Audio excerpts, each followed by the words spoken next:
Chad Wheeler. You probably had no idea who the hell that was before this video.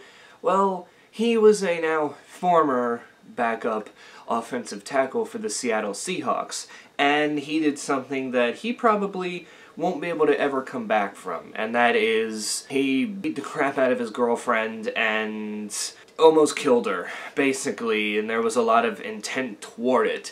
So the reason I think that his career might be over others that have come back from this, like Adrian Peterson, Greg Hardy, Kareem Hunt, even though, you know, there was all like pictures and video for them, is because he's not a superstar, he's a backup offensive lineman, so I just don't really see him making a comeback. Maybe he'll make someone's practice squad, but that's really as far as I see him going. Here's what happened, okay? It says, when cops arrived at the scene, officers say they could hear a female screaming from inside the apartment and forced their way inside. They also forced their way into a locked bathroom where they found the woman with blood all over her face and Chad standing behind her. This is, an interracial relationship, by the way. Chad's white, his girlfriend was black. It then says cops detained Chad, who was not being cooperative, and he began to yell repeatedly, "Sorry," while crying out, "I don't beat women," according to the police report. Yes, you do. You just did in that instance. You beat her to a point where you almost killed her. The unnamed woman says he snapped into a dark place out of nowhere and told her to bow to him,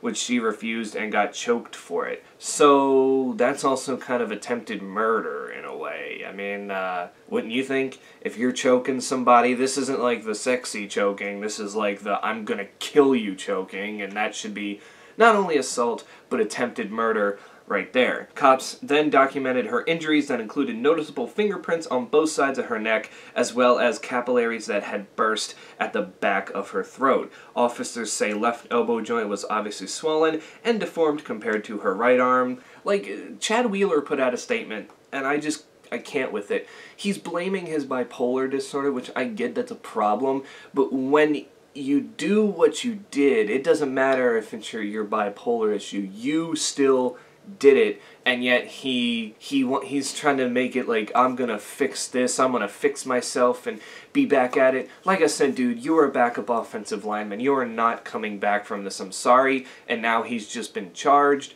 so jail time could definitely await because this is serious. I'm not gonna show you the picture of the woman because it's really just too graphic, but the fact that nobody has talked about this in the NFL amazes me. I feel like the only reason they talked about the other ones, I'm not going to go there with the skin color, I'm just going to say that because they were superstars, it was the big story that they wanted to say, oh, look what this big NFL superstar did. But because this guy was like a backup, not even known, we're just going to kind of just sweep it under the rug. That's why I do shout out to Nate Burleson, who the other day, I think it was yesterday morning, before Good Morning Football ended, he took time at the end to talk about this situation, because I get it. Why would you want to give someone like this attention? But at the same point in time, it needs to be brought attention to. You know, you need to know this guy's dangerous. He can snap at any minute. He did this to his girlfriend. He can do this to you.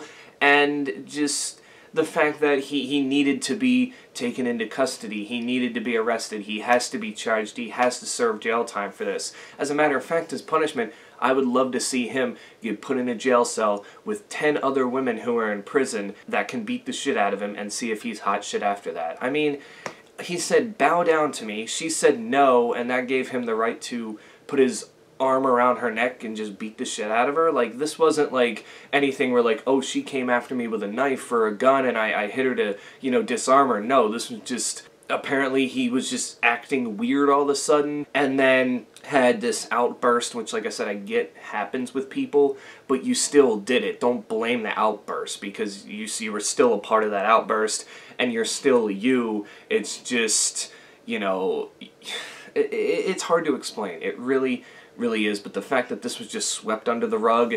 Now, the Seahawks did do their part in cutting him, but the NFL just kind of seemed like, yeah, we're investigating it, whatever, and then just kind of left it at that. It's just like, really? We're just going to let this slide? This, I don't want to say it's more horrible than what the others did, but I mean, an attempted murder, and and he's acting like, oh, it's my bipolar disorder, therefore I shouldn't be charged. It doesn't matter if you're a psychopath or you have a problem that you can't control. If you do it, it's your fault and you should be held accountable no matter what. That's why I think the insanity plea in murder charges is ridiculous, because yes, they're insane, which, you know, makes them even more of a threat. So wouldn't you want to keep them in jail longer?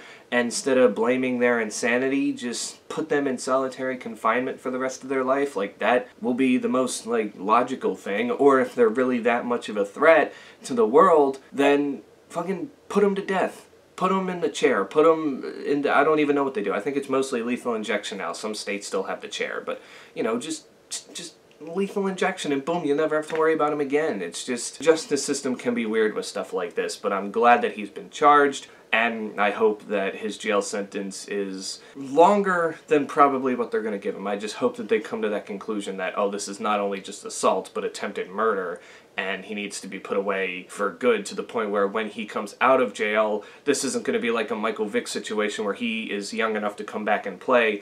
I want him to be 60, 70, 80. I want him to be dead by the time his time to get out of jail is, you know, the date that's set for him to get out of jail will come. So that's it for me. I mean, if any of you are dealing with a situation like this, feel free to speak up. It's not something you should keep quiet about, you know, even if the person scares you. Just know you'll have plenty of other people, including law enforcement, that'll have your back in this situation. I mean, it's just something I know it's hard to get out of, because like I said, when you're dealing with someone like this who could snap, then obviously this could end up being you. But at some point in time, you gotta think, what's better for yourself? And if it's leaving that relationship and even, you know, letting people know what they're doing to you. I'm not just talking about male hitting female, I'm talking about female hitting male as well, because it does happen. If you're just dealing with any abuse in a relationship, no matter your gender, you should speak up about it now. You should go to law enforcement and you should have it taken care of. You should press charges,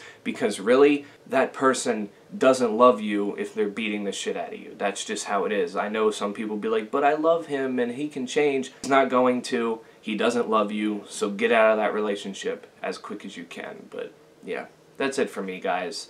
Stay safe out there. Wear your mask, and until then, I will catch you all in the next one.